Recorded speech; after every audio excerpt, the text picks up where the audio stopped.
So Okay. then it would be good if I could listen to the last part afterwards. Okay, thank you. Right. So we've now given people 2 additional minutes. So I suggest we start, and the people will hopefully then drop in. We have at least 5 or 6 people that should be joining. But welcome to this online webinar together with Safeture. This is Fredrik Boye, CEO of the Swedish Chamber of Commerce.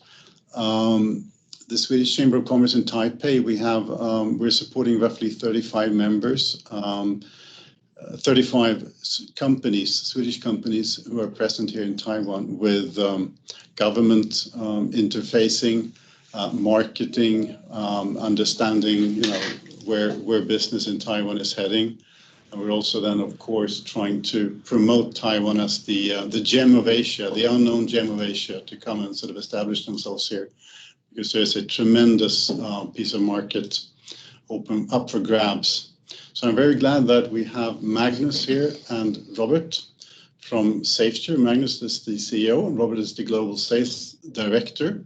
They will talk to us about trends in travel, business travel, and some of the services they provide to their client currently.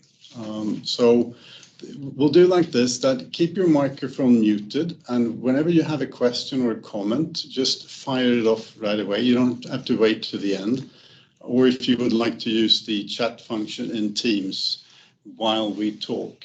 But no need to wait to the end if you have any questions. Let's try and make sure that it's a back and forth discussion here. So without further ado, Magnus and Robert, the floor is yours. Thank you very much. Then I will start with sharing my screen.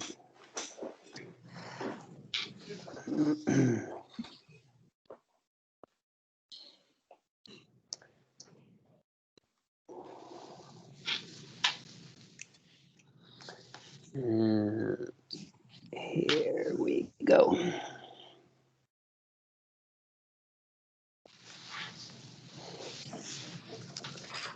So welcome everyone. Here's the agenda for today. So my name is Magnus Hultman. I'm the CEO of Safeture.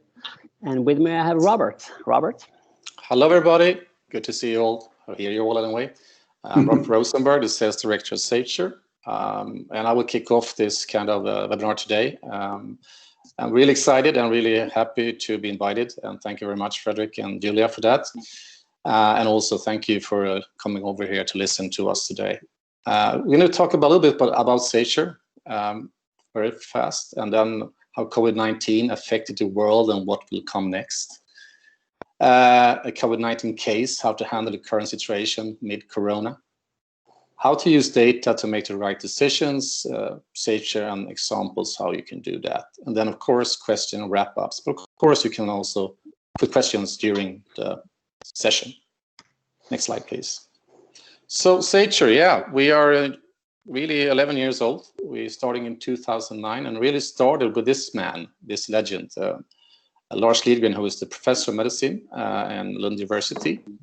And really what happened was that in the early days, he were, in the middle of, was traveling around in China during the SARS epidemic, and he didn't know anything about it until he come home to Sweden. And he didn't have the information and didn't have anything about communicated to him that something is happening in this. So he's traveling around there. He was also in the Mumbai attack. He also was in the tsunami. And he was looking into how can you prevent this in the future? How can we using technology to communicate, inform and locate people where they relevant are. Next one, please. Safeture today, we are a mid-sized company, and we are really have a good footprint today with 3,400 organizations using our platform in some shape or form. And the platform is really, we can talk about it later, but it's really about find a way to minimize risk and crisis management needs, and how to safeguard the employees wherever they are, either on the mobile way or the fixed facility and so on. And today Safeture is really having We have a head office in Lund in Sweden, that we have, in-house development, we have the management, we have marketing and so on. But also we have offices in Austria, Netherlands, United Kingdom, Malaysia, and Brazil. The offices really have in Malaysia and Brazil is a risk intelligence team that really follow the sun 24/7, 365 days to really produce relevant alerts and incidents to you or to our clients today. The company is listed, and today we're looking at our customers today. We are really a big variation of really a proof of concept. We have, everything from government to NGOs, to different verticals in manufacturing, to finance, and so on and so on. And I'll hand over to Magnus. Perfect. So there are some trends here that we will discuss and look a bit closer to. We say that there is an always out of office trend. I mean, an increased mobility among the workforce has been in place for a long, long time, and it's being pushed and driven primarily because of globalization. The infrastructure we have built up in the world is just amazing. The logistics chains is beyond belief.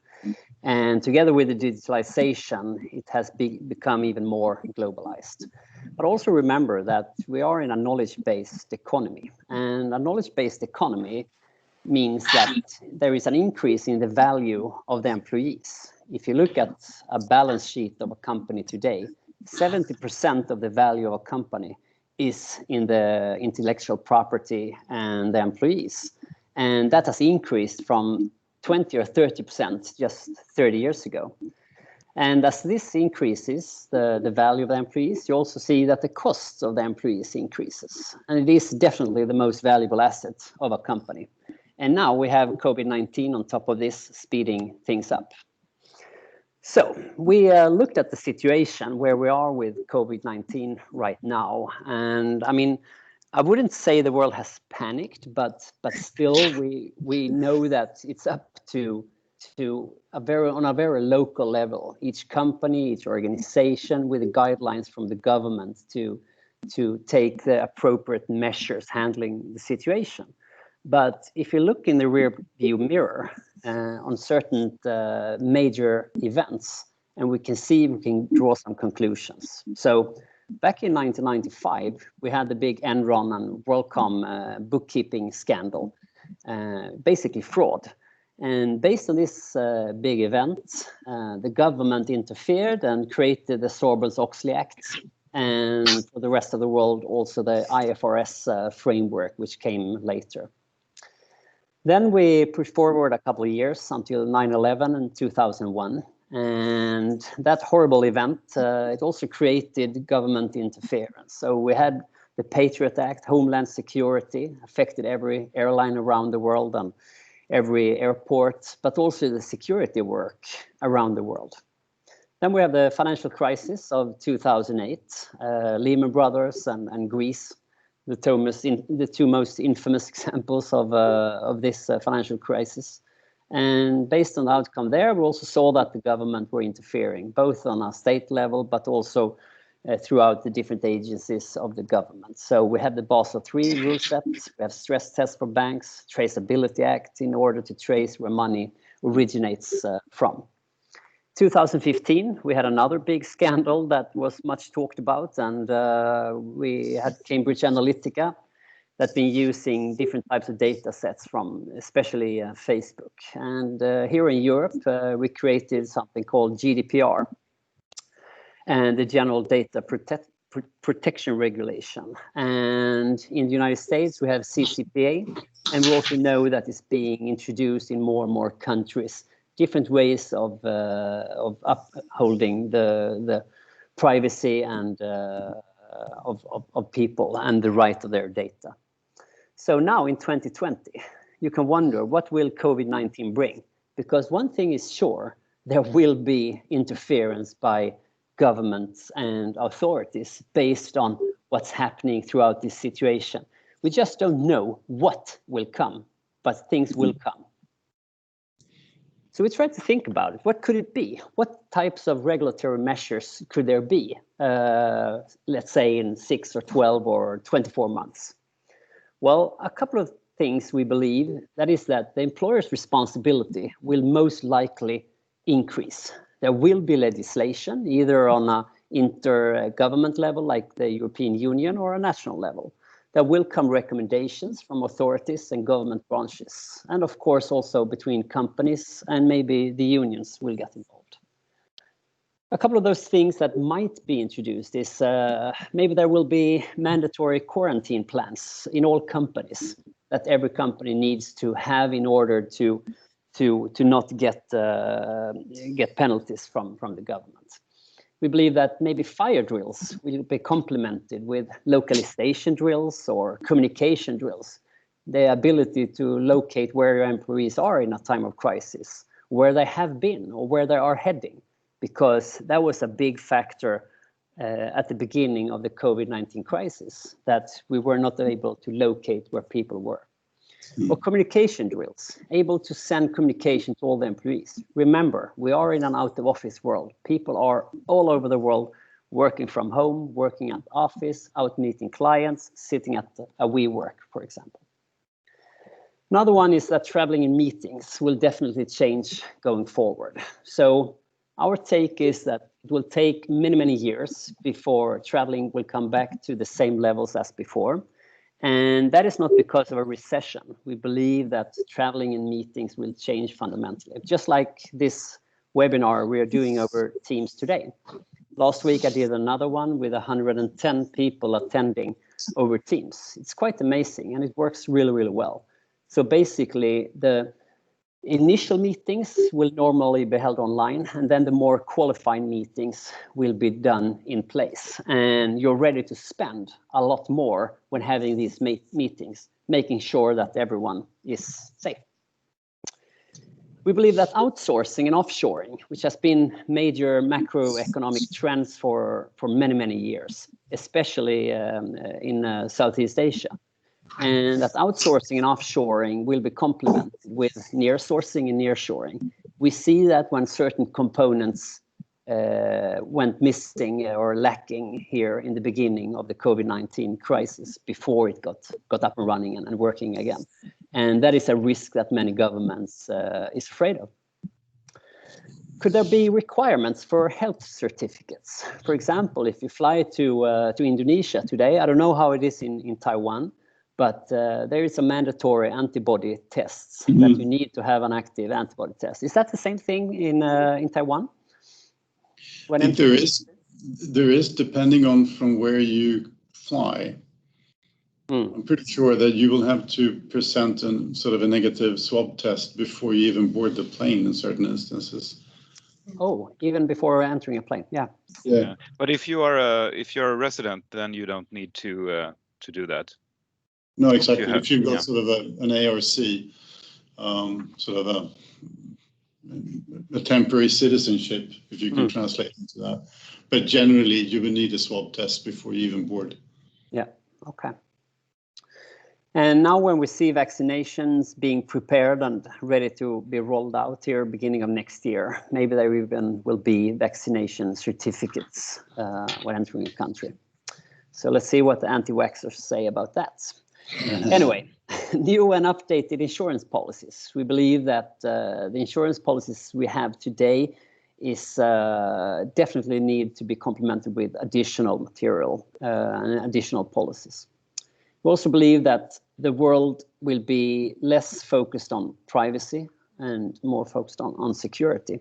That is a good thing, but also a bad thing, of course. And it's important to find the fine line of how to do this. So yeah, please. Questions? Yeah, quick question from Frederick here. So first sentence, employees' responsibility will most likely increase. I mean, I know there's no national standard to this, but can you give examples of countries where, whenever employees travel, the employer, I assume the employer has full responsibility because the employee travels, on jobs. So No. are there any No. good examples? Yeah, absolutely. But I can start with a really bad one. And that was in the UK, a big bank, and a banker working there. He went to Brussels on a business meeting, and he had his meetings in Brussels, and he was on his way back to the airport.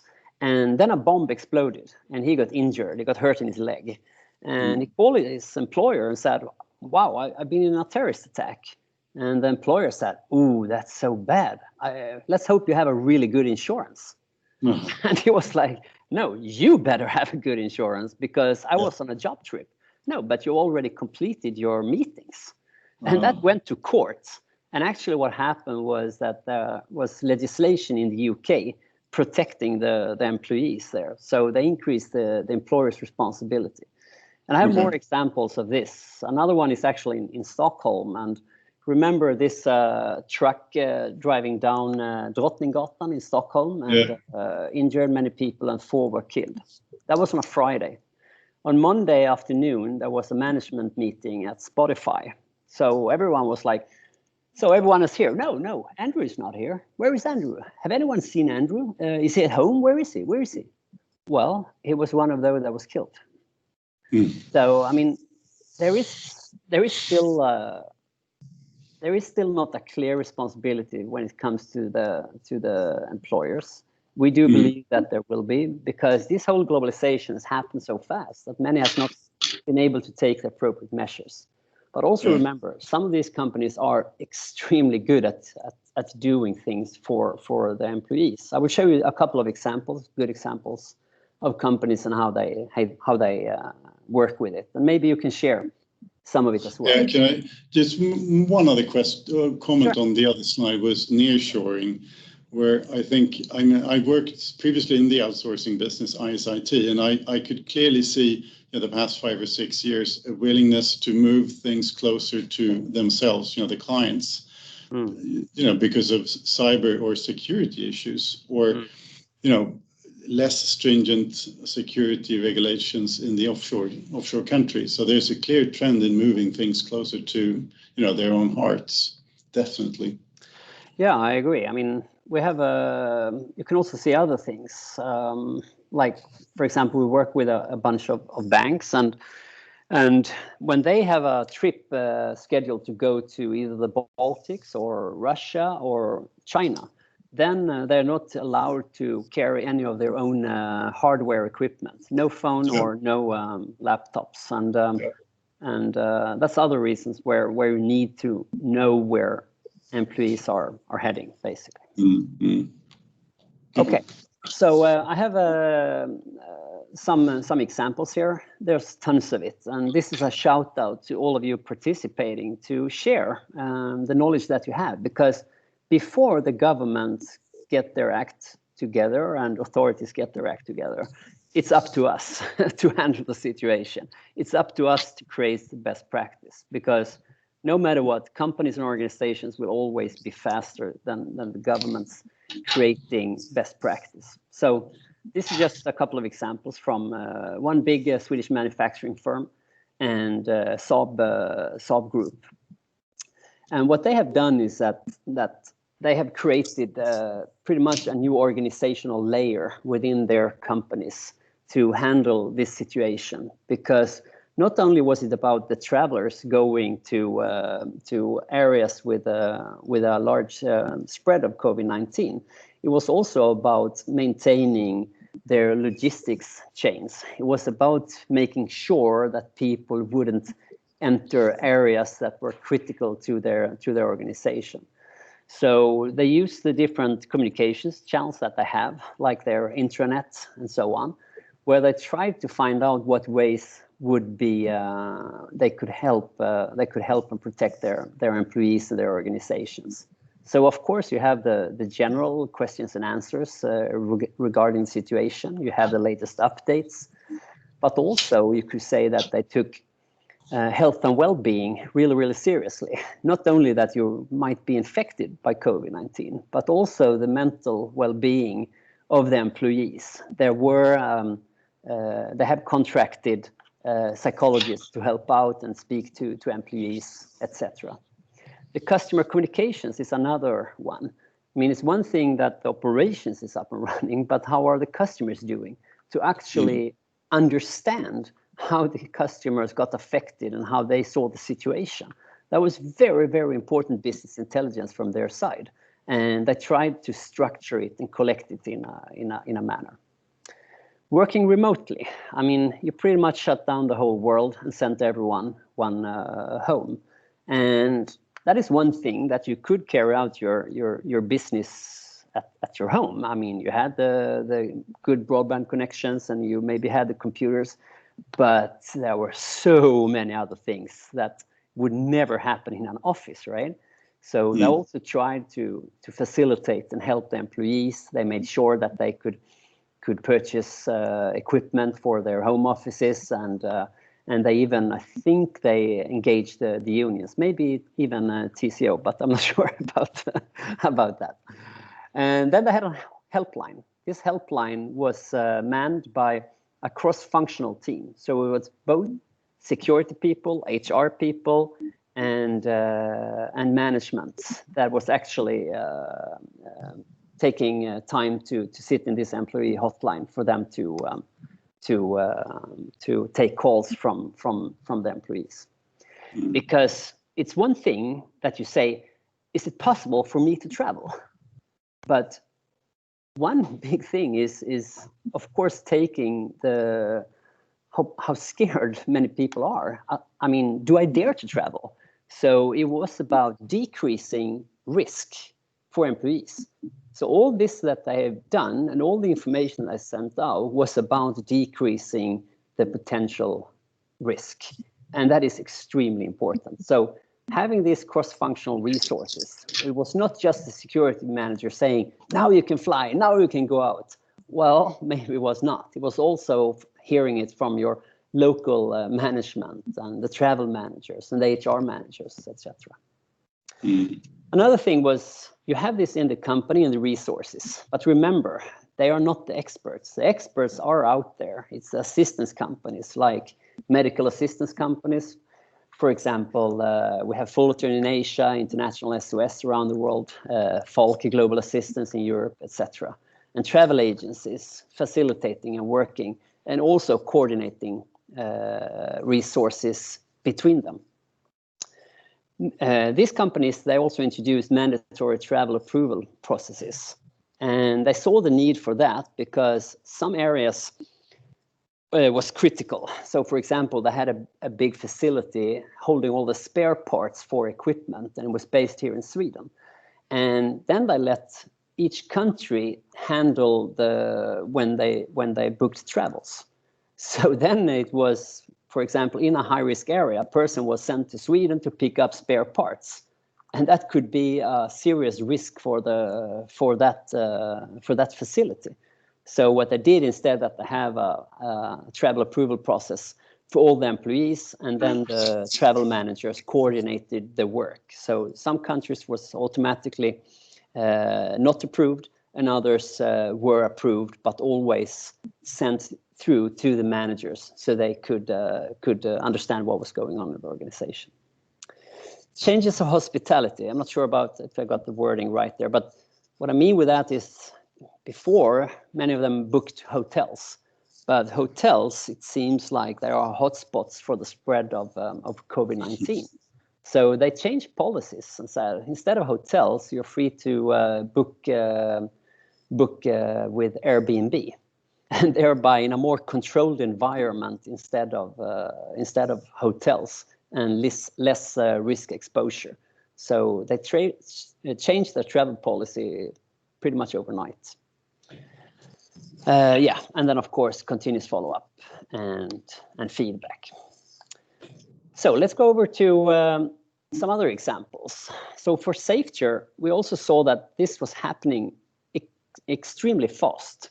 Already in late December and beginning of January, our systems got the information that the spread was taking place in China and Wuhan. And we tried to figure out how could we help out for our customers, but also companies that were not customers, because we had a data set that was pretty cool actually. because since we were integrated with all the travel booking systems around the world, we could fetch location data, both where people and employees, where they have been, where they are right now, and also the future location, pretty much all the travel bookings that was in the system.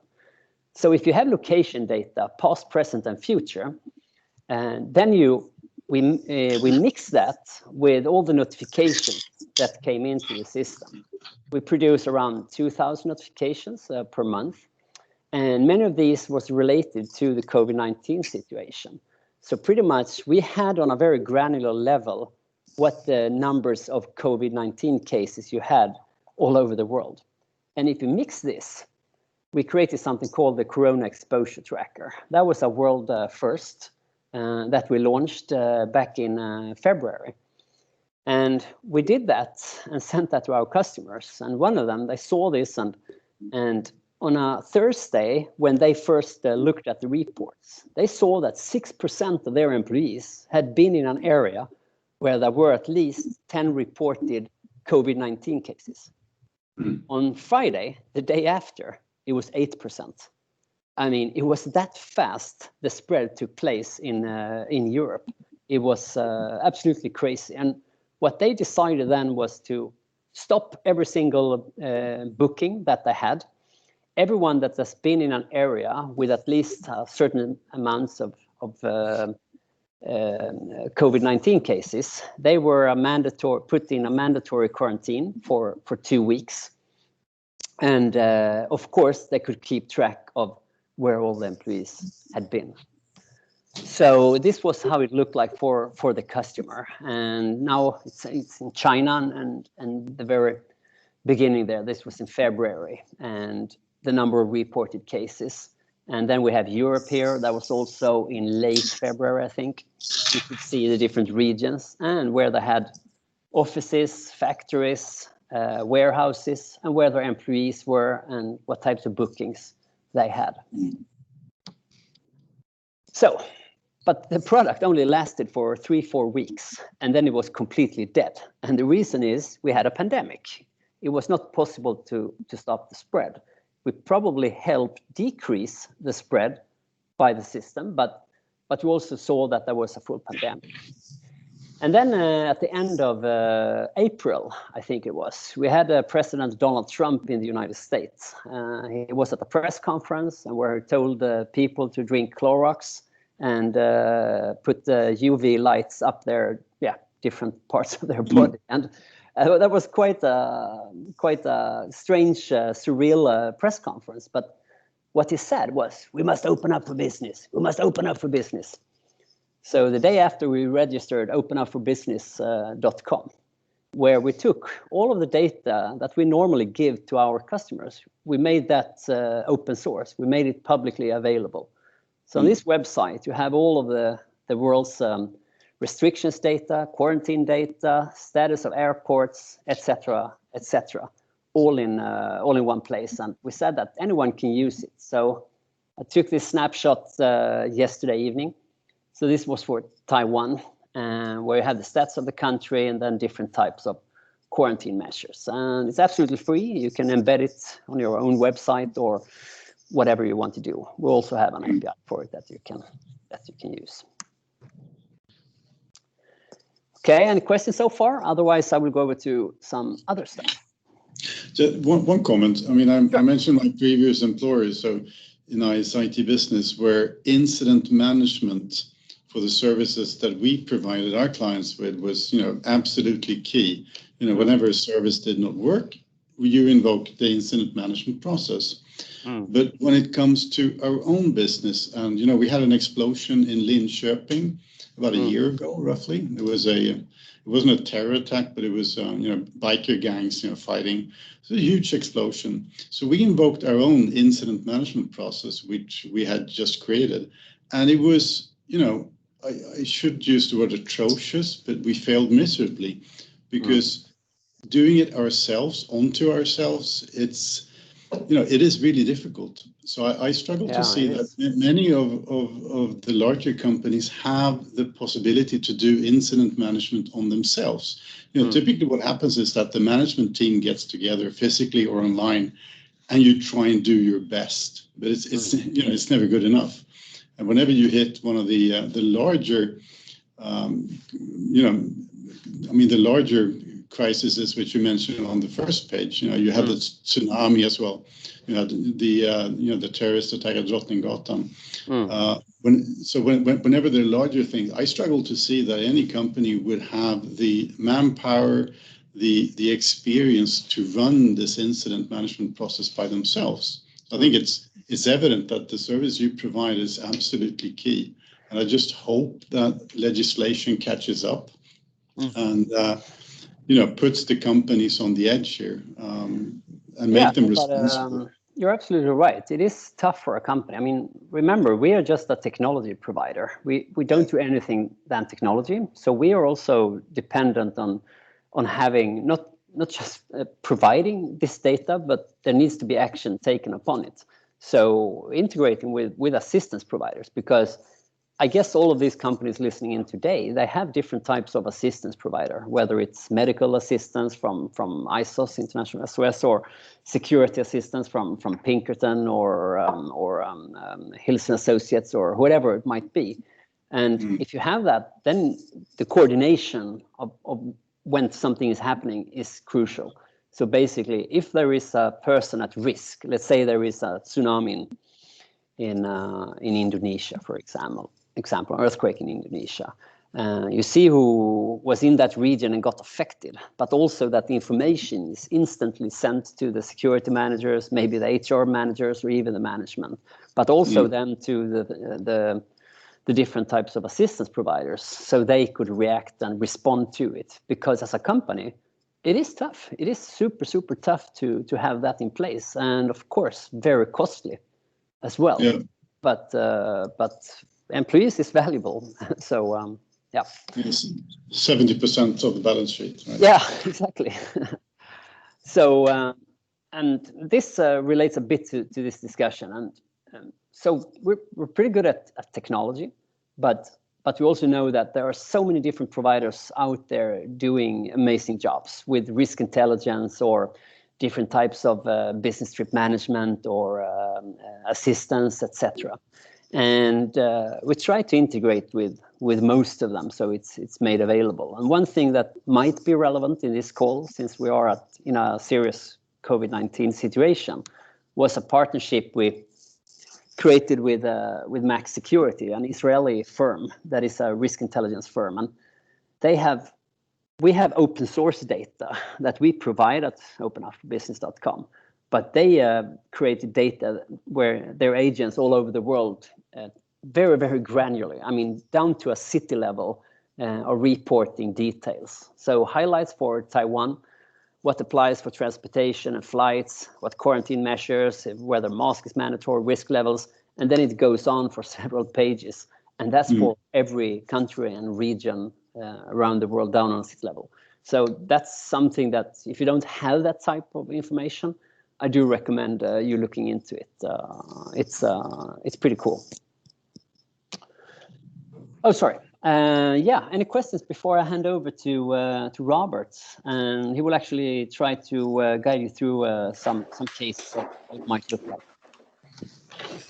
Again, Fredrik here. So I'm just referring to one of my first business trips. This was in 1995 for a pretty big company, international company. And I was traveling to France, and I was handed a booklet with information, the latest update and status for France, what to look out for, how to behave, et cetera, et cetera. And when I looked at the printing date of that, it was 4 years ago. So I think you're making good progress here. Sure.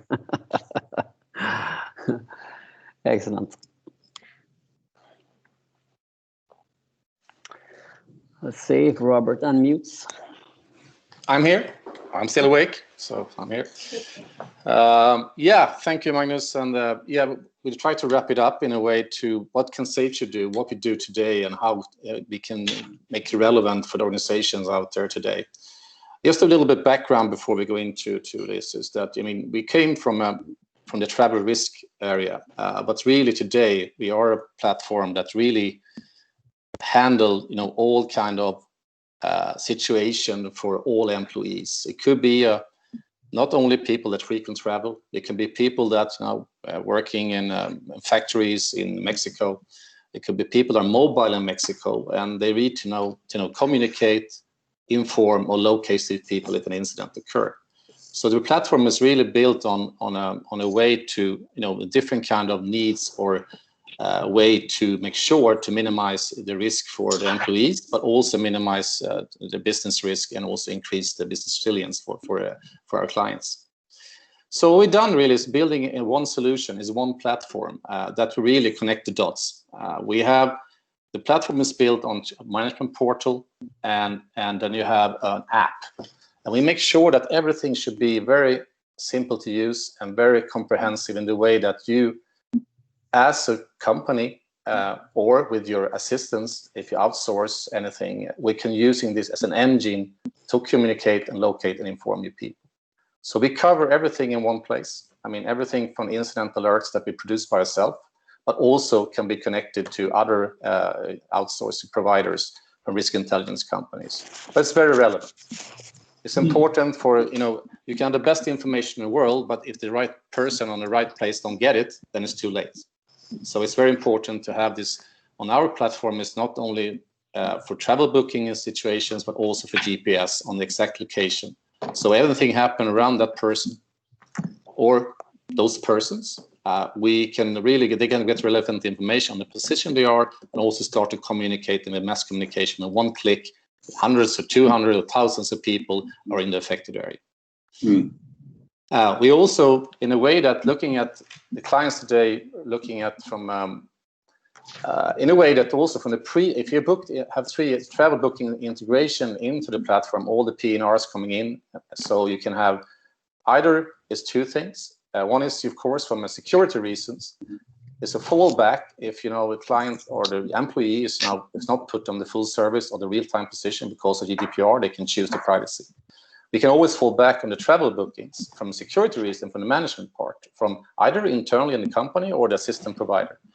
It's relevant to see, okay, is incident occur in Japan, in tsunami, then the client could in a way know to reach out and mass communicate to all these people, see if they're okay, and start to chat, two-way communication with them.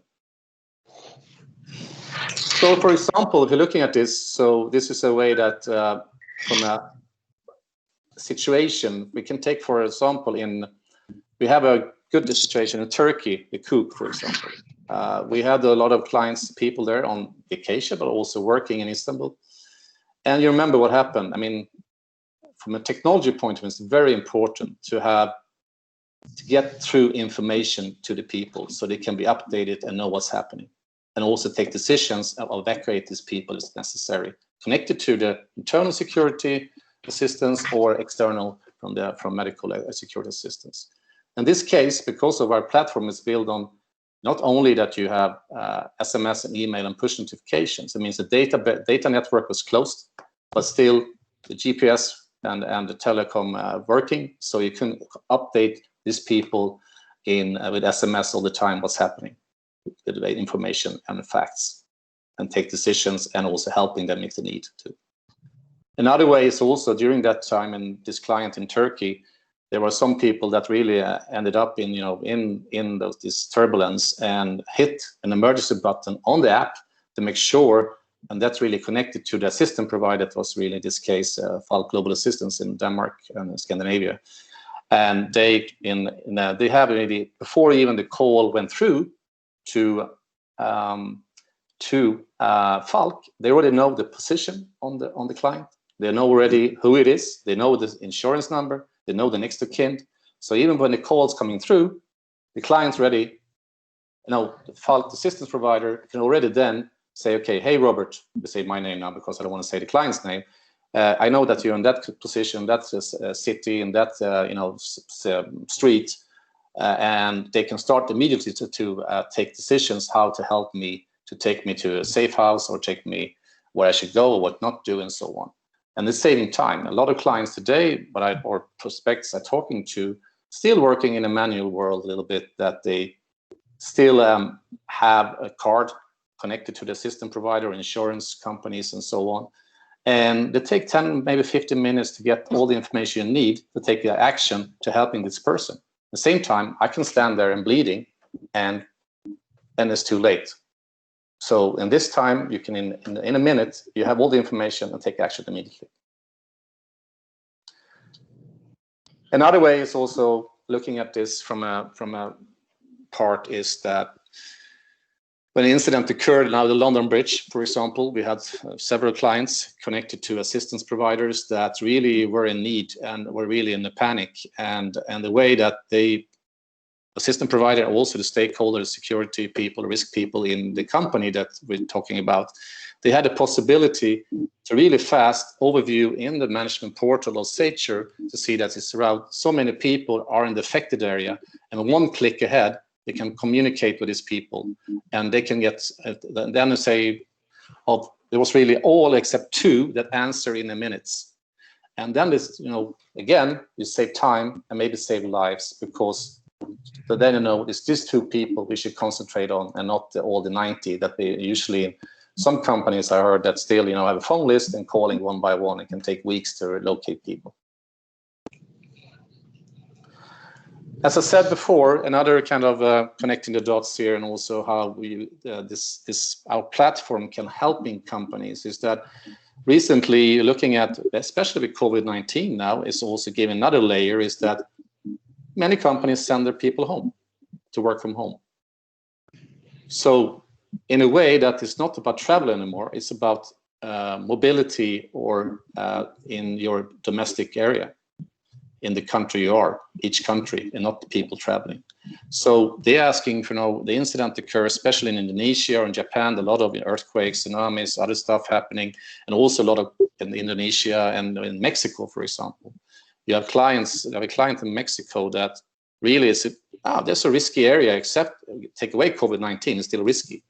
But they have, one client have a lot of retail stores there, and they really want to make sure that all the assets, all the facilities that in a certain radius, when an incident occurred there, they had the possibility to communicate and inform with all the people in the facility.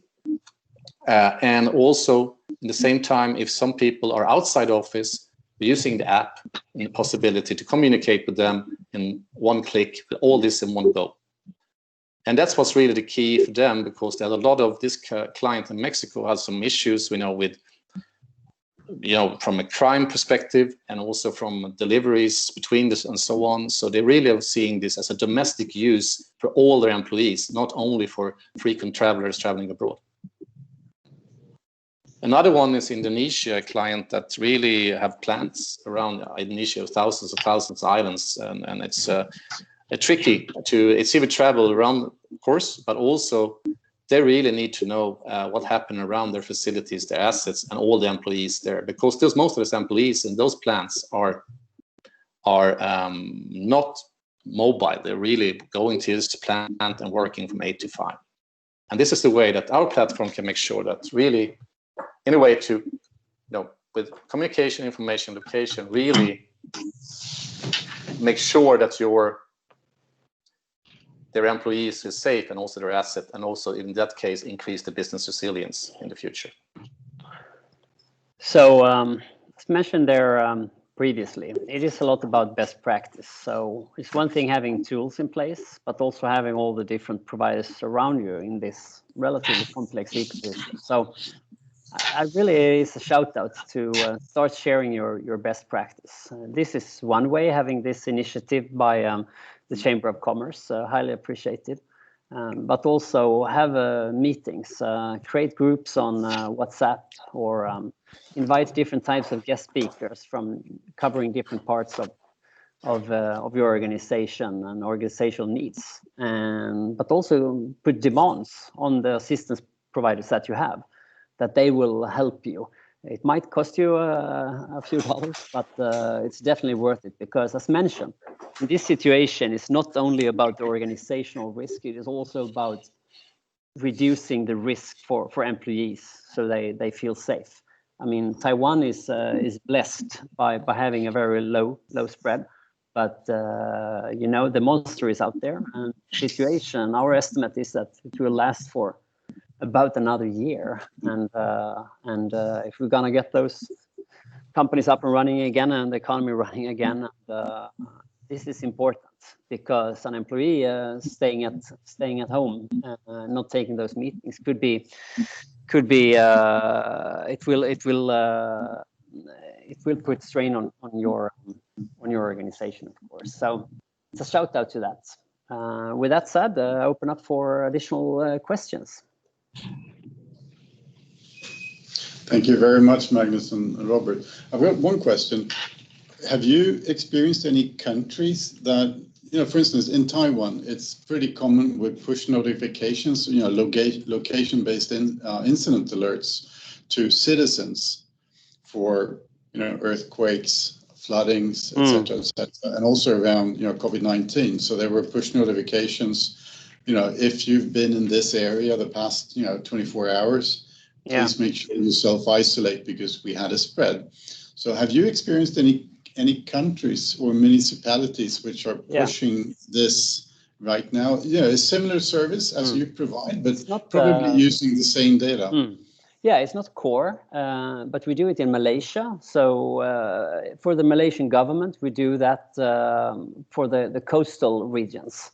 When there is something happening, then there is an automated mass communication to people in that area. So it's a bit of a different technology, because you just say that everyone here, they will get a message. So it's not connected to actual geopositioning of an individual. So it is a bit different, but sure, it would work, and we do it already, but it's not our core business. There are platforms that are specialized in just sending mass notifications. Okay. I think we have it in Sweden as well, like when there is chemical outbreak and then you get a text message about it. I would assume that you have it in Taiwan as well to some extent. Normally handled by the telecom providers and so on. Yeah, it's a different, because what we're doing is really make sure that, you know, you get the information and also you get the help you need if you need help, or somebody really looking into if you're okay. If you only get the information and no one really, okay, I got the information, you can take care of yourself. But from an organization point of view, from duty care requirements and safeguard the employees, and make sure that I feel safe, either if I work in a factory or I'm working if I'm traveling around for the company, will make sure that I have, you know, the relevant information on the position I are, but also make sure that if I hit the emergency or an incident occurred to me, somebody take care of me. That's a big difference. Yeah, that's an important distinction. Yeah, I agree. Good. Any questions from the audience?